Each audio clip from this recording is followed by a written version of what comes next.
na ikiwezekana kataza wanao, elezea tabia njema.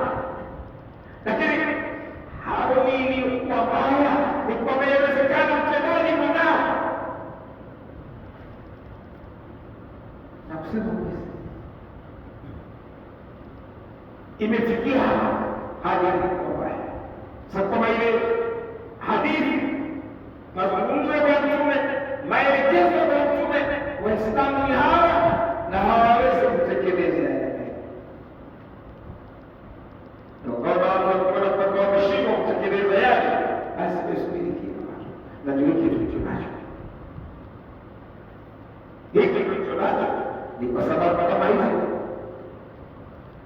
tumezungumza juzi, watu wanaongana, tuwapita usiku kutoka kazini, aweza akapigwa kabali hapa, akapiga makelele, wanakupiga dirishani, ndio kishozoka toka hapa. Haya basi, asubuhi sema ni huyu kimya, akizidi kwa siku mimi sasa kweli tutakwenda au ndio wa Kiislamu atakwenda yule auliwa, yule anataka kusavaje, lakini hawezi kutetea kwa lolote, hawezi kutumia mkono wake, hawezi kutumia mwili wake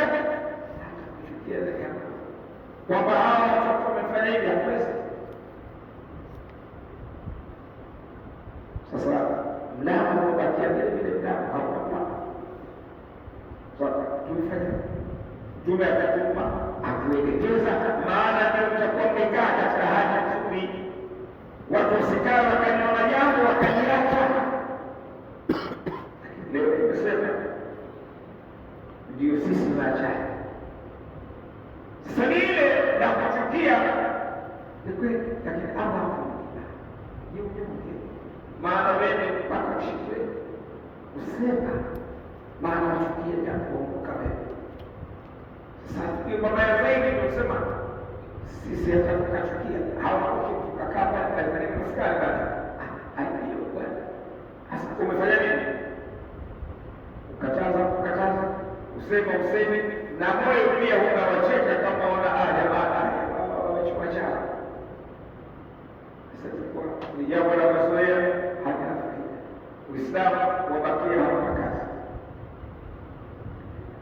na tumehimizwa kufanya hivyo.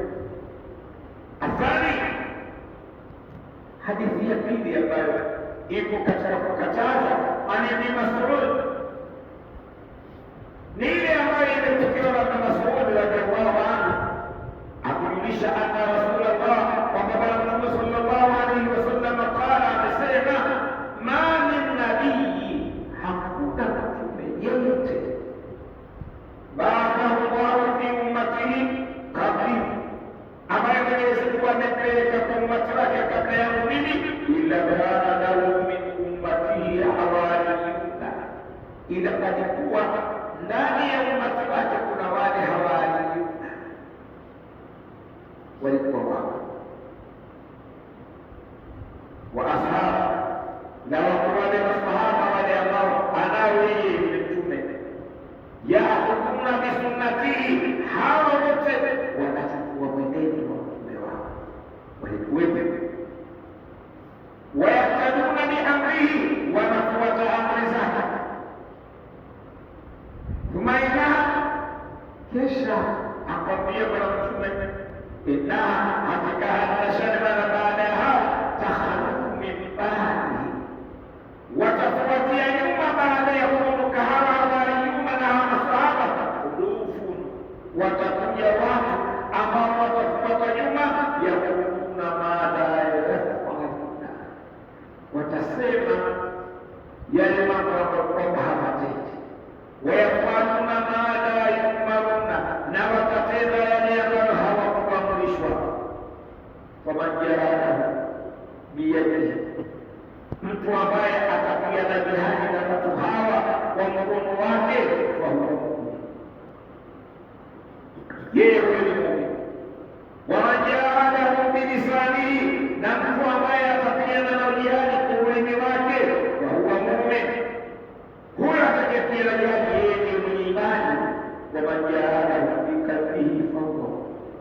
na yule atakayepiga jihadi kwa moyo wake pia ni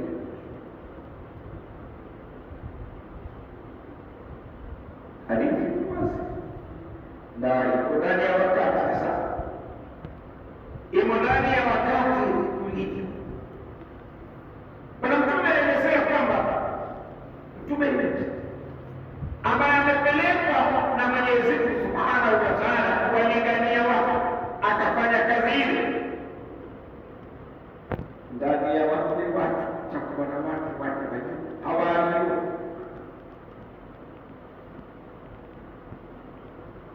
Ndani ya aya 80 Isa 80 qala man ansari ila Allah, nani atakuwa ansari atamnusuru mimi kwa Mwenyezi Mungu? Maana atumie Mungu, sio kama labda atakuipa hivi. Qala al-hawariyuna nahnu ansarullah, wakasema hawariyun, maana wale ni watu ambao wako mbele mno katika ibada, katika kufuata pale, wako mbele sana. Hawa ni hawariyun. Sasa Bwana Mtume asema mtu yeyote, umati wowote katika mitume alikuwa nao watu kama hao wa ashabi, na wale masahaba zake, maana wale jamaa zake wa karibu alikuwa nao. Sasa anapoondoka Mtume, wale wataendesha hili jambo kama alivyokuwa yeye, watafanya yale mema, itakuwa jambo bado lina uhai, lakini wao mkomoja waondoke, watakuja watu watageuza kila kitu. Soma sera ya Uislamu, hebu soma ile kwamba alikuwa Abubakari, Mwenyezi Mungu alipomuondoa kaja Umari, Mwenyezi Mungu alipomuondoa kaja Uthmani, Mwenyezi Mungu alipomuondoa kaja Ali. Lakini hebu angalia baada ya Ali, mama ulikuja kwamba mtawala sababu ufahamu akatete, kaja dola Umawiya, dola Al-Abbasiya, dola Fatimia, na wale ambao walikuwepo walifungua sehemu chungu zima za dunia zikawa chini ya Uislamu. Watu wote wakawa chini ya Uislamu. Hawa walipokuja wakafungua milango ya jela. Wazungu nao wakaona washinda wale kwa silaha, kwa kupigana, wale watu wale wakwambia sisi kufa ni kwa kupenda kuliko uhai. Sasa wanakwambia na watu wao kumbe waje wataka wafe. Sasa hivi makazi, lakini kitu wanachofanya walileta wasichana, wakaleta watu waibaji, basi kawa huyo aitwa Khalifa. Khalifa jioni watu wakikaa muziki, watu wakacheza muziki mpaka wakawa hawana kazi, wakanywa tena mpaka wakawa hawana kazi. Sasa Almania, dola la watu wote sasa hivi mmerudi katika Ukristo, mmerudi kama alikuwa si Waislamu. Wakaja wakaingia Kufa, wakachoma vitabu, wakatupa vitabu baharini, mpaka ikaitwa Bahari Ahmar. Maana ya Ahmar ni kwamba vile vitabu ule wino ulikuwa unachuja mpaka maji mekundu kama Bahari Ahmar. Sababu ya vitabu vya Waislamu waliviandika watu wenye akili, nyingine vile wakachukua kupeleka Ulaya. Mpaka leo kitu wanake vina elimu za aina zote, wao wafaidika. Waislamu wenyewe wamedada hivi ndivyo yale maneno ya Mtume sallallahu alaihi wasallam ni bila hivyo. Hawariyun walikuwa hakuna kuchezea, watu wanakwenda katika kazi yao moja. Ashabi walikuwa, lakini baada ya kuondoka akwambia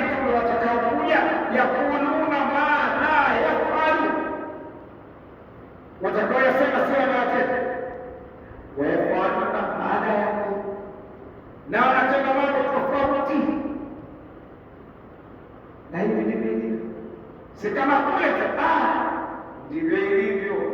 Yawezekana ikawa mahala pana haja nzuri, pana kiongozi mzuri, mwanachuoni akasomesha watu, akafanya bidii, akawana watu, watakuwepo watakaofuata vizuri, na watakuwepo watakaokuwa wanakwenda mambo mbaya, kwa sababu ni kwamba watakakula yawe kuna Swahili, badala ya kufanya mambo lillahi, wataogopa watu mtuenda kwenda mpaka kutengwa akabadilishia kitu sababu kwa pesa na hawa biashara zao kuna watu wakusema nini, wafamiliwa akili yao katika kupata, haiko katika kwamba Mwenyezi Mungu ni kazi, na walipita mitume, walipita masahaba, hakuna mtume akuwekea wazi ile hali ilivyo na hali ilivyo, haina siri.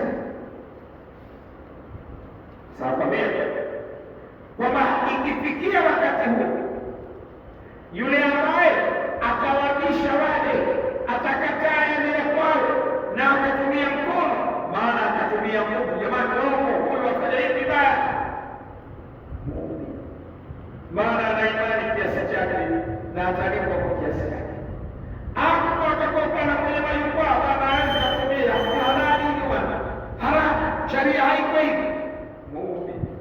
Lakini kuna watu watachukia misikiti, watahama kwenye sehemu, watahama sababu ni Islamu wanataka kuokoa, lakini sema kafungwa wanakufa. Tumesema pia ni mama akataja baya, adibishe kwenye ubaya. Sasa usimweke katika geni lingine, huyo pia ni muumini. Lakini sasa imani hizi za mishana haiwezekani ikawa ile anayekatukua kumuunika kwa sababu anayepigana, sababu watakupigana, au ile anayepanda katika majukwaa akasema kweli watu, lakini ana imani, maana atetea, ameshika nguvu, anajisikia huko moyoni kama ile hadithi ya kwanza. Sasa tatizo sisi tulioko leo, hata moyoni nakwambia hatufanyi, bali tunasherehekea kama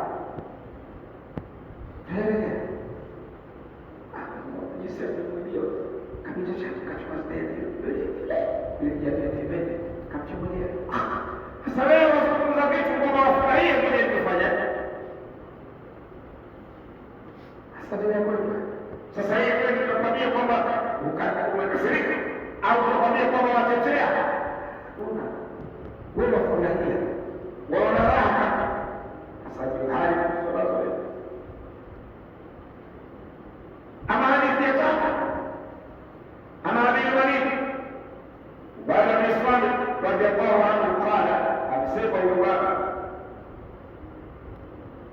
bayana Rasulullah, asema tumepeana ahadi na mtume.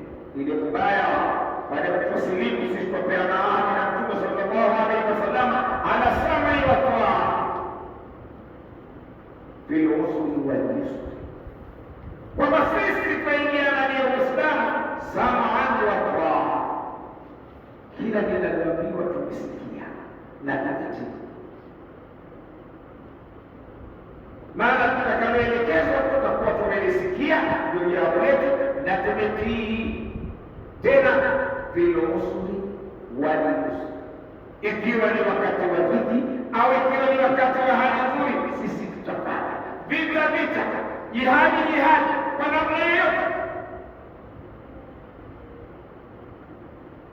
Leo Uislamu pia kuna jihadi, labda msikiti tuje tu sahihi kupiga zaidi, alafu kuingia kwa kuna fadhili shaka pesa nataka tuje kumzeka. Bwana wewe si imani utakalolifanya hapa, sitaki imani, lakini hakuna hawezi. Sasa mimi ndio matokeo akaja fadhili akaja na masharti yake, naye sasa wale kufuata masharti wapotezwe kabisa. Akwambia sisi tukiwa miadi katika hali ya namna ile,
vipi watu wajisilimu vile wamwambia Mtume tumesilimu kwa yake, na siku zote watakuwa wakasilimu vijukua. Angalia yule mama siku ya Fathu Makkah, mubaya wanawake wale mbele ya Mtume ilikuwa tufanye mubaya kwa Mtume, asiibe mtu, asizini mtu, asifanye jambo baya mtu, asile pesa ya watu, asidhulumu. Yule mama alipofika kwenye pesa akamwambia Mtume, taswali wewe tusichukue pesa, lakini mume wangu bakhili mimi, akija fulani anachokiacha kidogo hakitushindezi. Sasa mimi kwa kuishi nao na kwa vile watoto na ile yake nitumie na watoto kama tunachukua kutumia na watoto wake, endelea. Maana wale walikuwa tunataka nifanye, sasa hili la nizuia pale pale akisema. Lakini leo sisi alhamdulillah ala ni'matil Islam mwizi. Sawa, hii ni'matil Islam ni ipi baba? Leo Waislamu wanataka nini? Huyu kama mfuko lakini bakhili. Bwana wetu anataka kujipa nile bana ndio hivi, hata sasa kuna kitu. Anafanya kazi zaidi ya 100. Na wengine hata kazi wafanya lakini walipa. Anachokora kaweka watu. Lakini huku kwa sababu atakaloa hii nitapeleka dini mbele tayari hawezi. Shetani kishasema. Lakini huko tunakwambia mbaya na Mtume walikuwa mbaya hawapeke na lazima iwe vile vile na hadithi. Leo sisi halafu dai Islam halafu dai nusra itakujaje? Haiwezi kuja sababu sisi ni wanawake. Mudabira vipi? Hatueleweki. Dini ya Mungu hatuwezi na uwezo wa kuisimamisha. Hapana. Sasa haya kwa tatizo ndio. Wala la tunasa alama ya hawa. Vile vile tuliyekambiana sisi tukachukua ile mkataba kutokuniondoa jambo kwa watu wake. Ikiwa watu wamepewa jambo, watu usiliondoe. Tusifanye mapinduzi. Kwa hawa ndio maimamu hakutaka weke wengi waache hawa. Au ndio kiongozi tufanye njama ya kumua watu kabisa. La tunazilu tusigombane wala tusishindane kuliondoa jambo ahdahu kwa wenyewe, ila atalau kufra, ila ikiwa tunaona ukafiri hapa tusimama, hatufai huyo hatufai. Lakini leo hawezi Waislamu wao aje Uislamu hapa aje na jioni hapa iwe wakombea vitu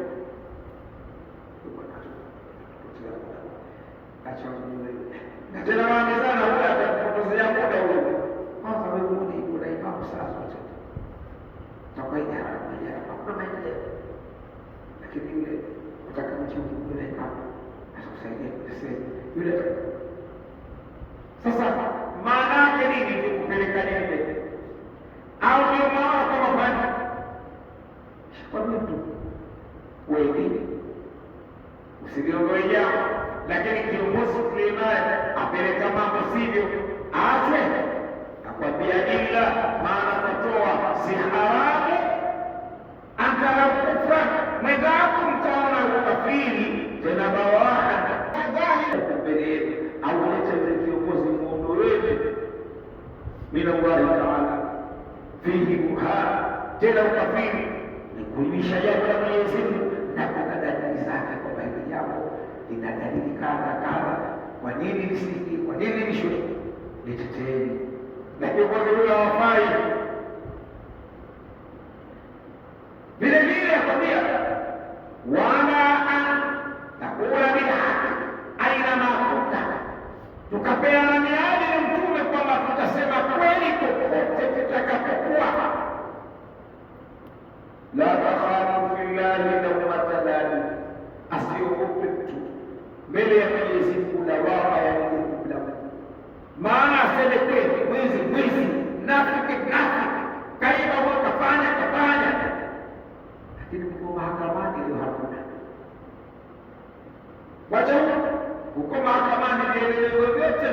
utakuja na ukweli utakuja, na wasiosomea sharia pia watajua huyu mwizi. Wajasikia karibu shahidi kukamilika maana rushwa ishatetea. Ukamuuliza wewe ni Muislamu nini? Kelele chukua hiyo sawa, lakini nini? Lakini bora ile kesho. Sasa hawa wataweza kusimamisha nini? Wataweza kunusuru kuamrisha mema? Wataweza? Au wema utafanyika sana? Au kuamrisha watu mema, kuwakataza watu maovu utatendeka sana?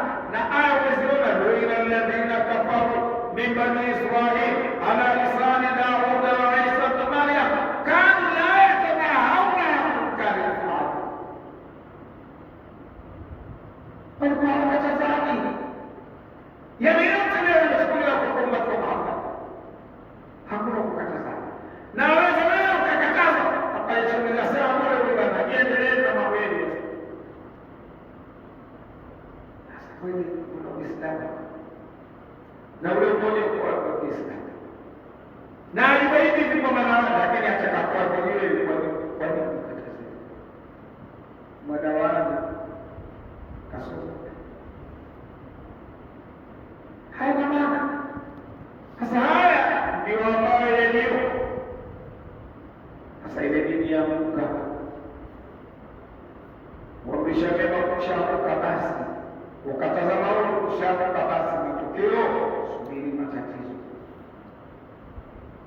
Mtu adhulumiwe au kupata mahakamani, mtu adhulumiwa au kupata kuna mshtaki mahala nini, haki yako sitopata. Yule ana pesa, yule ana cheo, na watu wajua kwamba utafanya, lakini asemaye nani? Hakuna. Haya ni matatizo, na ndio maana kwenda na wakati na kusema, lakini matatizo yatakuja ndani ya wakati kusudi kutokana na haya. Allah la yughayyiru ma ala qaumin hatta yughayyiru ma bi anfusihim. Sisi tumebadilisha, tusubiri matokeo. Inshallah Mwenyezi Mungu aturudishe katika Uislamu, aturudishe katika imani na atuwezeshe kufuatilia yale ya imani. Amen. Inshallah tunasimama tuendelee na darasa kesho. Inshallah. Allahumma salli ala Muhammad wa alihi wa sahbihi wa sallam. Allahumma la tamna